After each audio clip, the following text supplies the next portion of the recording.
Et bonjour à tous, bienvenue sur la chaîne de l'Examen Crypto. Nous sommes le samedi 9 novembre 2024, il est 9h10. On va faire le point bien sûr sur les news, puis sur le Bitcoin et les altcoins en passant par des indicateurs. On a un Bitcoin qui continue de faire de nouveaux ATH. Je ne sais pas si vous vous rendez compte, on fait des clôtures jour au-dessus des 76 000 $, ce qui est assez incroyable. Allez, on s'installe confortablement et on démarre. On démarre avec les news du côté du Bitcoin. Crypto détente qui nous pousse que BlackRock établit un nouveau record avec 1,1 milliard d'entrées nettes sur son ETF Bitcoin en une journée. Il s'agit de la plus importante entrée en une seule journée. C'est colossal les liquidités que ça attire les ETF. Dans le club LexaRocket, on avait vu hier matin la crypto Clore ainsi que la crypto Tao. Donc n'hésitez pas, si vous voulez recevoir plein de vidéos concernant des vidéos de suivi régulières sur vos altcoins ou bien des vidéos de potentielles crypto pépites, vous avez bien sûr le club LexaRocket qui est là pour vous. Le lien est en description de cette vidéo. Du côté de Michigan, donc Détroit au Michigan, qui devient la plus grande ville américaine à accepter le Bitcoin et les cryptos pour les impôts et les taxes selon une annonce des responsables municipaux. Donc ça, c'est une bonne nouvelle pour eux. On voit que le Bitcoin commence à être de plus en plus adopté du côté des US, ça c'est cool. Et puis là, avec sûrement l'arrivée de Trump, ça risque d'être bien évidemment accéléré. Selon China Central TV, Trump s'est engagé à transformer les États-Unis en une capitale mondiale du Bitcoin et des cryptos et à constituer une réserve stratégique en Bitcoin. On avait vu hier la crypto Solana sur ma chaîne YouTube, n'hésitez pas d'aller voir la vidéo si vous ne l'avez pas encore vue. Dans le club LexaRocket, on avait fait un point sur la crypto Injective. Crypto détente qui nous pousse que plus de 24 000 bitcoins ont été retirés des plateformes d'échange de crypto-monnaies au cours des 3 derniers jours, représentant une valeur d'environ 1,8 milliard de dollars.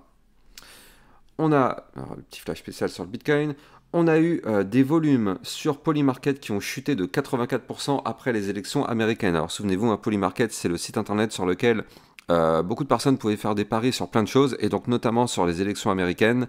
Et bon, voilà, forcément, vu que les élections sont passées et que Trump a été élu président, beaucoup de personnes n'ont plus d'intérêt d'aller sur cette plateforme. D'ailleurs, je rappelle que cette plateforme risque fortement d'être bloquée en France parce que le gouvernement français ne veut plus qu'on puisse l'utiliser.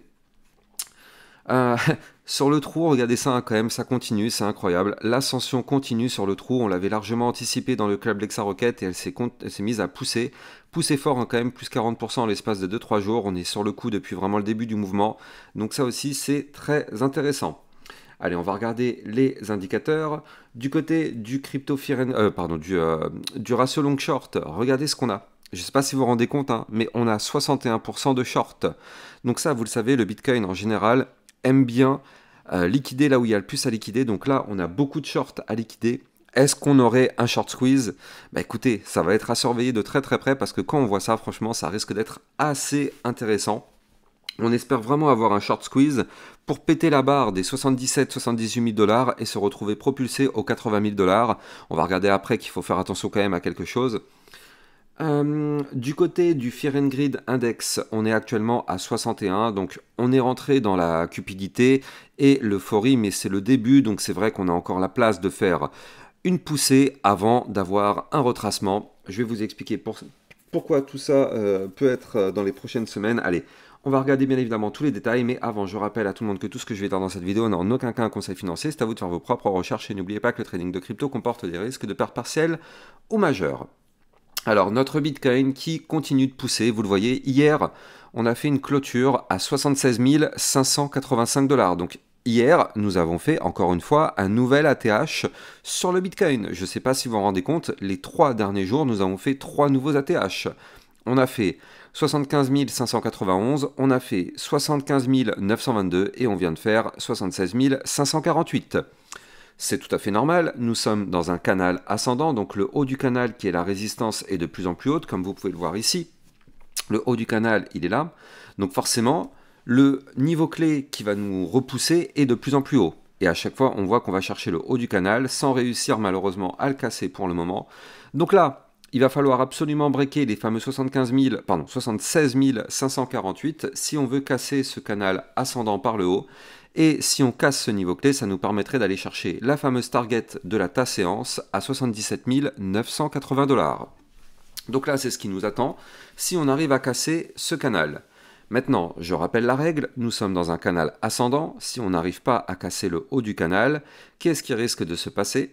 Une chute pour aller chercher le bas du canal. Est-ce que ce sera la fin du monde? Même si on retourne ici, je rappelle que le bas du canal, il se trouve aujourd'hui à 69 000 $. Si on retourne chercher les 69 000 $, est-ce que ce sera la fin du monde? Surtout pas. Alors ce sera parfait pour faire sortir les personnes qui n'ont rien compris, mais nous, sur ma chaîne YouTube, vous avez tout compris, au contraire, vous êtes au bon endroit sur ma chaîne YouTube, vous savez qu'on aura, quoi qu'il arrive, à un moment donné, un retracement. D'ailleurs, on le sait, du côté du RSI, regardez, on est à 71.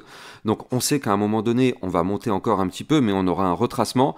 Peut-être qu'on sera au 77 880, enfin 980, pardon.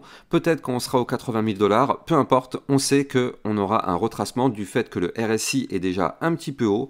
Comme je vous l'ai montré tout à l'heure, on est actuellement dans une zone du côté du Fear and Greed Index, ici, dans la cupidité, un peu dans le début d'euphorie. Donc tout ça, on le sait, ça peut continuer de monter encore un petit peu, ce qui nous permettrait d'aller chercher l'extrême cupidité, l'extrême euphorie. Et là, en général, on le sait, on aura potentiellement un retracement pour revenir rechercher les niveaux clés qu'on a breakés auparavant. Donc les fameux 74 000, puis les 73 181, voire même pourquoi pas les 69 933 $ qui correspondaient ici au haut du range qu'on a cassé. Voilà, ce seront des niveaux clés qui pourront être retestés dans les prochaines semaines. Ce sera tout à fait sain et tout à fait logique, ce qui nous permettrait d'aborder le bull run dans une meilleure position.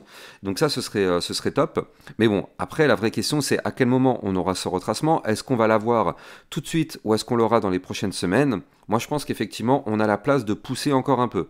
On a la place, on est qu'à 71, j'ai envie de dire. En général, quand on veut retracer, du côté du RSI, c'est quand on se trouve entre 80 et 90. Donc on a la place de pousser encore un petit peu. Mais par contre, il faudra se méfier. Si on pousse encore un petit peu, il faudra bien évidemment commencer à se dire, attention, on est à risque de retracement, ne crions pas victoire.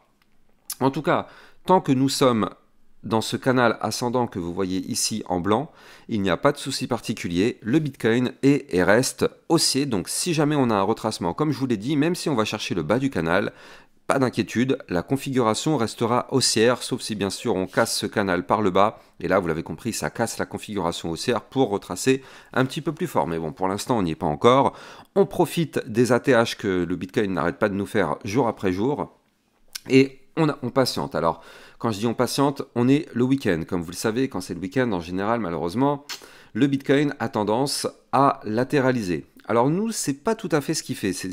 Non, vous le voyez, il est en train de pousser encore un tout petit peu. Alors c'est très doux, c'est doucement, c'est une petite pente ascendante, comme vous pouvez le voir ici, vous le voyez. On est en vue 4 heures, donc là c'est de la vue plutôt court terme, ce qui pourrait se passer sur les prochaines 72 heures.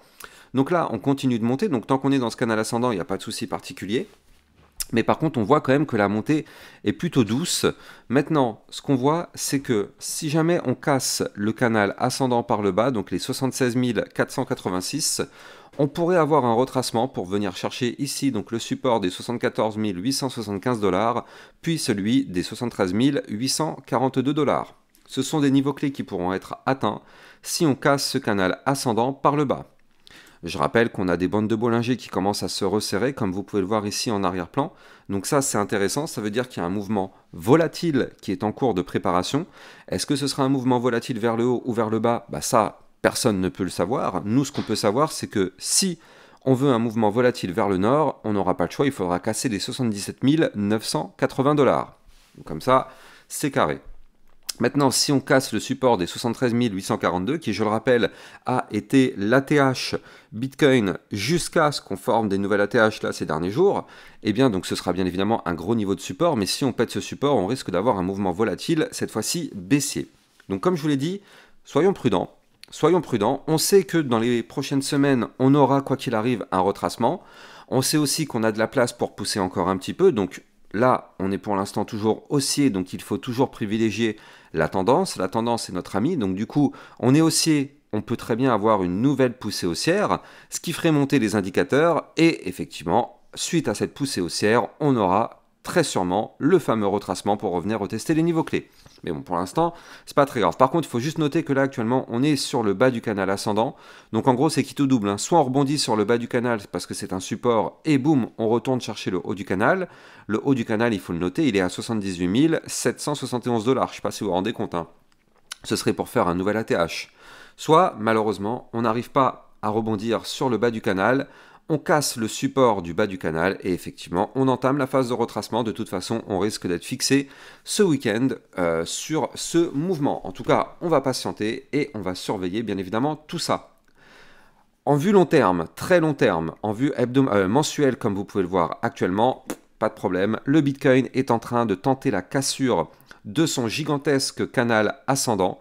Donc là, en vue mensuelle, on est quand même au-dessus des 75 228, qui est le niveau clé de résistance qu'il va falloir breaker en vue mois pour partir en bull run. Donc effectivement, comme je vous l'ai dit, d'un point de vue plutôt court-moyen terme, on peut très bien pousser encore un peu et avoir un retracement, mais en vue long terme, ici, eh bien effectivement, là, on est sur une très très belle configuration. Donc franchement, nickel sur notre Bitcoin.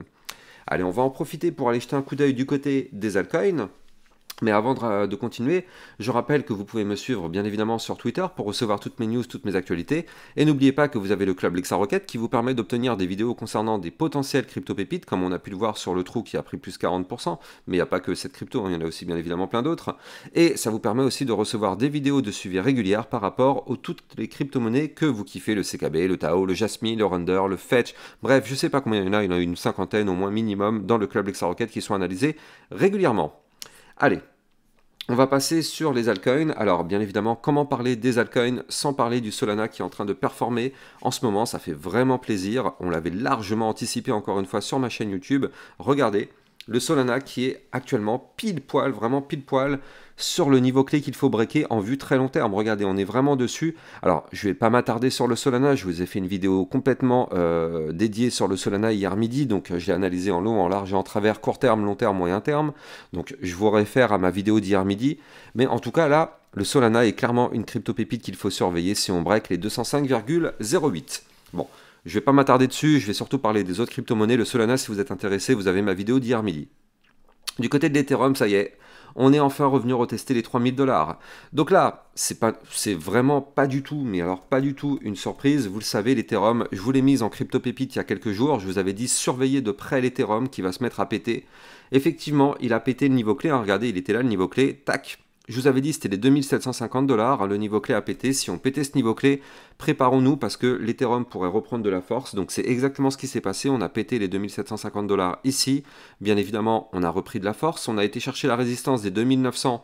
On a cassé cette résistance. Donc là, on est en train de faire quoi? Eh bien tout simplement, on est en train de prendre la direction de la résistance suivante, qui se trouve ici, je prolonge tout simplement l'ancien range, prochaine résistance 3124 $. Et donc si on arrive à réintégrer cet ancien range, l'Ethereum pourrait être propulsé pour aller chercher bien évidemment le haut du range en passant par les résistances des 3294 puis 3434 $ pour aller chercher effectivement le haut du range ici à 3646. Donc l'Ethereum est bien évidemment une crypto qui a pas mal performé déjà.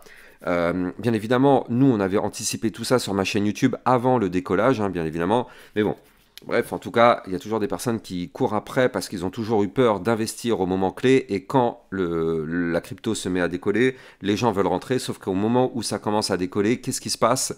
En général, on a toujours le pullback pour revenir retester les niveaux clés qu'on a breakés, donc double peine, la personne a raté le point d'entrée, elle cherche à rentrer ici en FOMO, elle risque de se faire avoir parce que derrière on aura un retracement pour avoir peut-être un rebond, donc cette personne risque même de sortir pendant le retracement et derrière qu'est-ce qui se passe? Le rebond de plus belle. Donc voilà, c'est comme ça que ça fonctionne en général. Il faut toujours choper les cryptos avant le décollage parce qu'une fois que ça décolle, c'est du FOMO, c'est quasiment trop tard. Allez, on en profite justement pour rappeler le fait que les likes, les commentaires et les partages de vidéos sont extrêmement importants. Ça participe grandement au référencement de ma chaîne YouTube. Je rappelle que je suis le seul YouTuber à être là 3 fois par jour sur YouTube pour vous analyser le Bitcoin avec un point le matin et le soir et sûrement une altcoin le midi. Et je rappelle que si vous en voulez encore plus, vous avez le club LexaRocket. Vous avez le lien bien sûr en description de cette vidéo. Je vous souhaite de passer une excellente journée. Je vous dis à plus tard. Ciao, ciao.